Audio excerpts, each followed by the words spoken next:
കല്ലാർ, കച്ചേരിക്കുന്ന്, തോട്ടാപ്പുര എന്നിവിടങ്ങളിലാണ് ബുധനാഴ്ച രാത്രി ആനക്കൂട്ടം മേഞ്ഞത്. നാട്ടുകാർ ഉടനെ തന്നെ വിവരം RRTയെ അറിയിച്ചു. കല്ലാർ, കച്ചേരിക്കുന്ന് എന്നിവിടങ്ങളിലെത്തി സംഘം പടക്കം പൊട്ടിച്ചും മറ്റും ആനകളെ താൽക്കാലികമായി പിന്തിരിപ്പിച്ചു. എന്നാൽ ഈ സമയം തോട്ടാപ്പുരയിലെ കൃഷിയിടങ്ങളിൽ ഏലം ഉൾപ്പെടെയുള്ള വിളകൾ ആനകൾ നശിപ്പിച്ചു.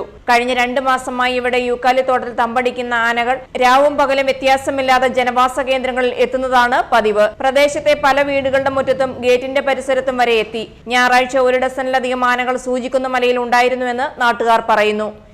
ഞങ്ങൾക്ക് എല്ലാവർക്കും ഇവിടെ ജീവിക്കാൻ ഭയങ്കര ബുദ്ധിമുട്ടാണ്. ഇവിടെ ഉള്ളവര് രാത്രിയിൽ ആണുങ്ങൾക്ക് ഉറക്കം പോലും ഇല്ല. വെളുക്കുന്നിടം വരെ അവർ പടക്കം പൊട്ടിച്ചും ചെണ്ട കൊട്ടിയും എല്ലാം ആന ഓടിച്ചുകൊണ്ടിരിക്കുകയാണ്. ഈ പ്രദേശത്ത് ഞങ്ങൾക്ക് ഇതിന് വേണ്ടുന്ന എന്താണെന്ന് അധികൃതർ അതിന് വേണ്ട നടപടി എടുത്തു തന്നേ പറ്റത്തുള്ളൂ.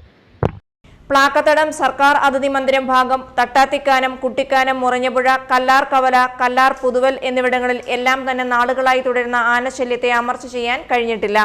RRTയുടെ ഒരു സംഘത്തെ കൂടി നിയമിക്കുമെന്ന വനംവകുപ്പ് മന്ത്രിയുടെ വാഗ്ദാനത്തിന് 2.5 വർഷത്തെ പഴക്കമുണ്ട്. മന്ത്രി പറഞ്ഞ RRT എത്തിയില്ല. പക്ഷേ ആനകളുടെ എണ്ണം ഇരട്ടിയായതായി നാട്ടുകാർ ചൂണ്ടിക്കാട്ടുന്നു. സംസ്ഥാനത്ത് കാട്ടാന ശല്യം രൂക്ഷമായി കാണപ്പെടുന്ന പ്രദേശങ്ങളിൽ കഴിഞ്ഞയിടം മുതലാണ് സ്പെഷ്യൽ ഡ്രൈവ് വനപാലകർ തുടങ്ങിയത്. പദ്ധതിയിൽ പീരുമേട് പഞ്ചായത്തിനെ ഉൾപ്പെടുത്തണമെന്ന് പീരുമേട് പഞ്ചായത്ത് പ്രസിഡന്റ് R ദിനേശൻ ആവശ്യപ്പെട്ടു. News bureau, Peermade.